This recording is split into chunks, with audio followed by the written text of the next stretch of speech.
Hey, what's up, guys? This is Marseille, aka the Property Pastor, coming at you one more time with another exciting, amazing video about the topic of real estate investing. Today, we're going to talk about how do you actually invest in real estate while having a full-time job. For me personally, I'm a pastor. I work a 9-to-5 job. I've got a family and I have a real estate portfolio. So a lot of people ask me, how do you do it? So I wanted to make a video today just to kind of walk you through some of the things that work for me. I believe everybody's going to find the stuff that works for them through tenacity, through analyzing what you do well and what you don't. But I wanted to give you 5 basic keys that I believe will help you as you start your journey. If you're working a 9-to-5 job like myself or things of that nature, I want to give you some keys that'll kind of help you. But before we get started today, I want to remind you to make sure you like and subscribe to our page. That's going to allow you to get notified of new content. We're putting out videos every few days just to help you during your journey, help you to build up and help you to be successful. Our mission here at the Property Pastor is to unlock the secrets of wealth building through real estate investing. And I want to help you build your knowledge base. I want to help you develop the skills and tools that you need. And like I said, today we're going to really dig into how do you do both. How do you do real estate investing as a side hustle? If you're working a 9-to-5 job, and you don't, have the wherewithal to quit yet. You don't have the money built up to quit your day job, or maybe you just love what you do as your normal job, but you want to build other streams of income. This video is for you. So let's go ahead and jump on in. And I want to give you my very first one. My very first key to building a successful real estate business while holding a full-time job is time management. Time management is absolutely critical. Like I said earlier, I spin a lot of plates. I got a lot of things juggling up in the air, from the ministry that I lead as a senior pastor, also to being a father. That's, I believe, my first ministry as being a father and a husband. But then working a 9-to-5 job. Like I said, I've done a few videos previously. I'm an engineer by trade. I'm an engineer manager at my company that I work for, and then I do real estate investing. So for several years now, I've been doing real estate investing, and time management, is by far one of the most important skills that you have to have. Research says that most people watch between 4 to 5 hours of television every single day, which is quite a bit. So a lot of people are like, I'm too busy. I think, I wish I had more time on my hands. Time is the great equalizer. There are the exact same number of minutes that every person has in this country, on this planet. We all have the same number of minutes, right? So your ability to manage those minutes are critical, and that's going to be critical to your success if you're going to be doing real estate on the side as a side hustle. So time management is critical. If you can't really figure out where the time is going in your life, jot it down. I mean, there's apps out there that will tell you, how much screen time you're using. If you are spending, hours upon hours, watching cat videos on social media and liking Vines and all that kind of stuff, or binge watching on Netflix, that is what is draining your time.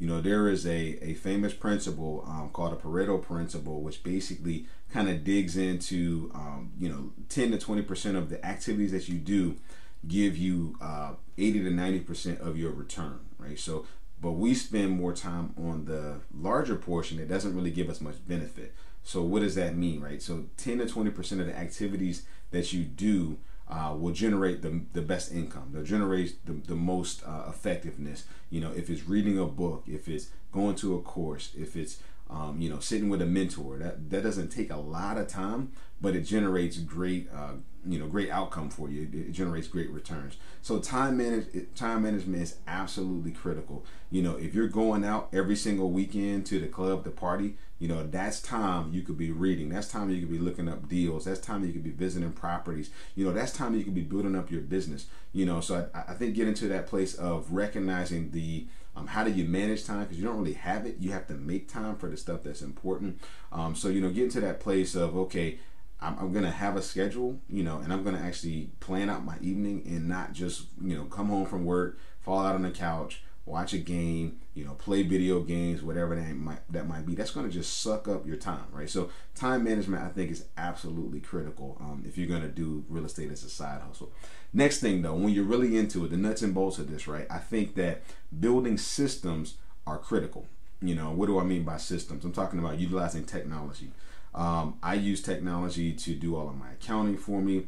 I utilize technology for rent collection. I use technology for deal analysis. I've got all sorts of spreadsheets that I can just drop a property in and look at my projected rent, my projected insurance amounts, my maintenance fees, property management, all of that, and I can analyze a deal very quickly. Right. So utilizing technology and building systems, I think, is key.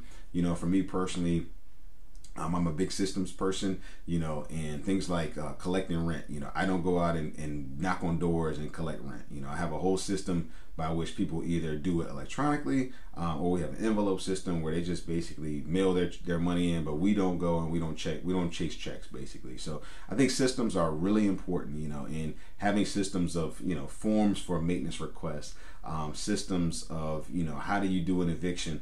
Systems are critical because they kind of drive efficiency, and help to eliminate waste in any process. So building systems, I think, is really critical if you're going to, maintain and do real estate investing as a side hustle. The other thing I think is important is to outsource the things that other people can do. And when that means delegate, right? Delegate, delegate, delegate. And my rule of thumb is that if somebody can do a task at 80% of my efficiency, if they can do it about as 80% as good as I could do it, then I don't need to do it, right? So you should focus on the things that only you can do and outsource things to other people. I'm in the process now of figuring out how do I outsource my accounting tasks because, doing all the transactions and logging all that stuff is just a headache, So there's people I can pay to do that stuff. So as my business grows, right, I'm doing that more and more.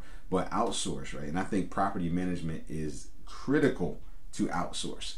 I have done other videos about how do you do property management, and I think it is important that we learn how to do it, but at the same time, it's a headache, and being you want to be a real estate investor and not a landlord, and that is a big difference.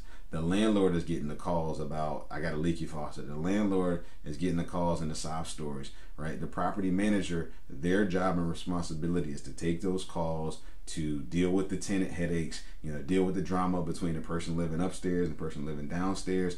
That is why you pay them 10%. It is well worth it so that you don't have to deal with that kind of stuff. You should be working on your business and not in your business, right? So I think outsourcing the stuff that other people can do, I outsource all of my maintenance tasks. I have a lot of experience in construction.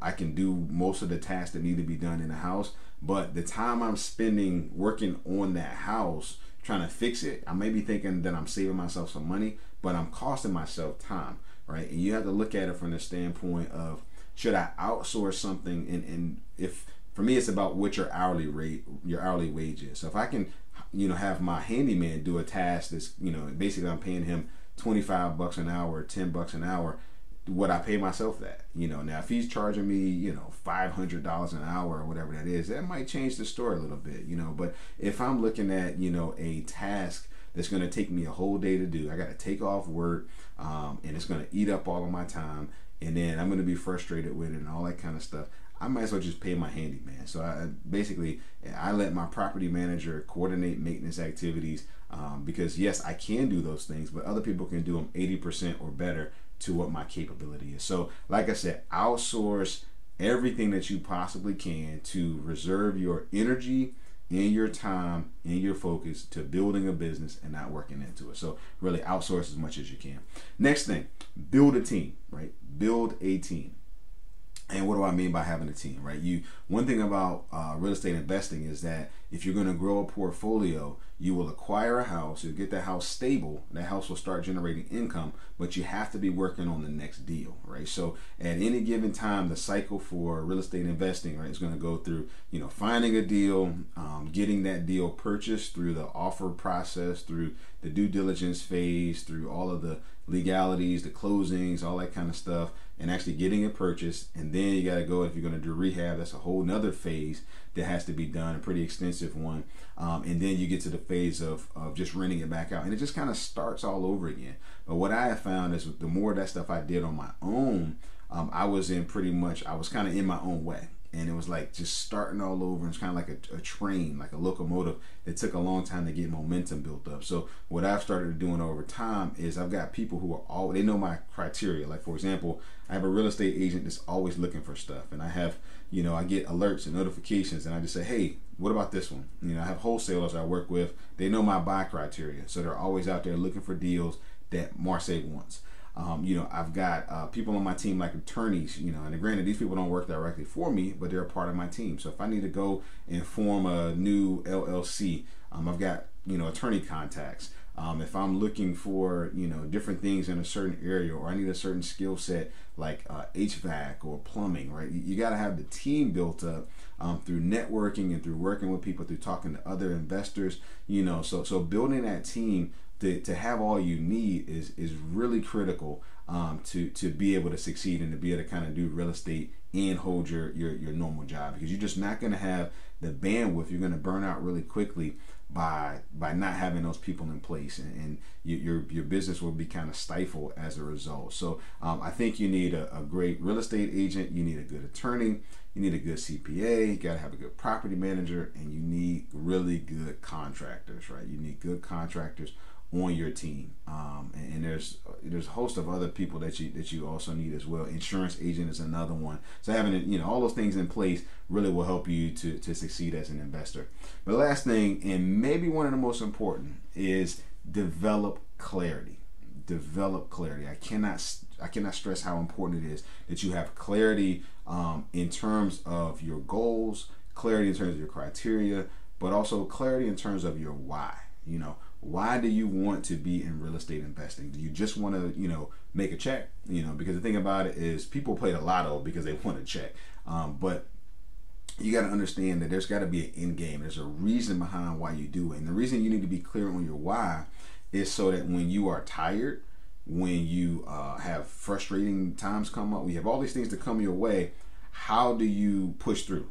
And clarity helps you do that. You know, clarity helps you to decide whether or not I'm going to spend this next hour scrolling on my phone and watching videos, or if I'm going to go out this weekend, or am I going to get in my car and drive and look for a deal, or am I going to go and sit down and meet with a mentor, right? That's what clarity will do for you, because you must understand why that you want to do this. So once you understand why, you know, for me, real estate investing is a vehicle. I do love it. I enjoy it. I think I'm decent at it, and I'm growing every day. But for me, I do it because it is a vehicle, right, for which I can provide a very a good legacy for my children. I can build an entrepreneurial dream, but also it's a good avenue that I can go forward and expand and focus totally on ministry, which is really my biggest passion in this world. So for me, it's a vehicle, right? So having that clarity for myself really helps. But then have clear goals, right? What do you want from each deal? Some people think that I'm going to buy one house and I'm going to be a millionaire next week.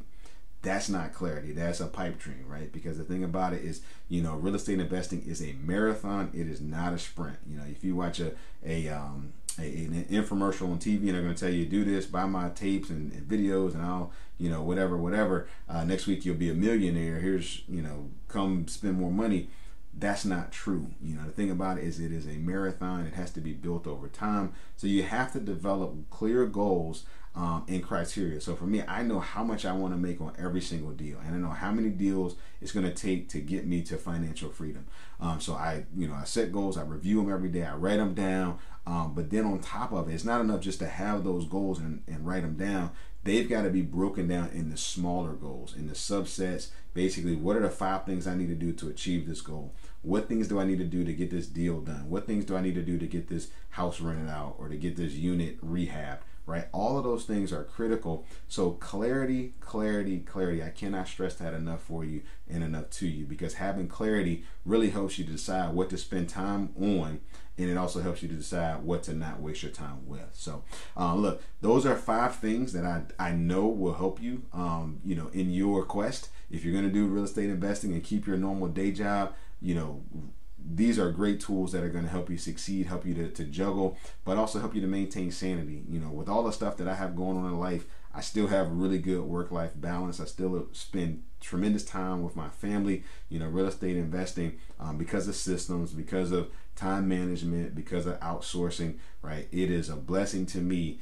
It is not a burden, right? So I want you to be an investor. Don't just be a landlord, and don't let a property trap you to the place where you get frustrated with it, overwhelmed by it, and you end up giving it away and running away from real estate saying, I wish I would have never got into it. So make sure when you do it, when you go into this, research before you get going. Find you a mentor. If you got questions for me, drop them down in the comment section. We'll get them answered for you. We're here to help you. Like I said, our mission here is to unlock the secrets to wealth building through real estate investing, and that's what we aim to do. That's one of our clear goals, and we want to be a blessing to you. Hey, look, love you guys. Pray you have an awesome day. Like I said, if you got comments, don't hesitate to drop them in the bottom. Make sure you like and subscribe, and we will see you on the next video. God bless you guys. Love you much.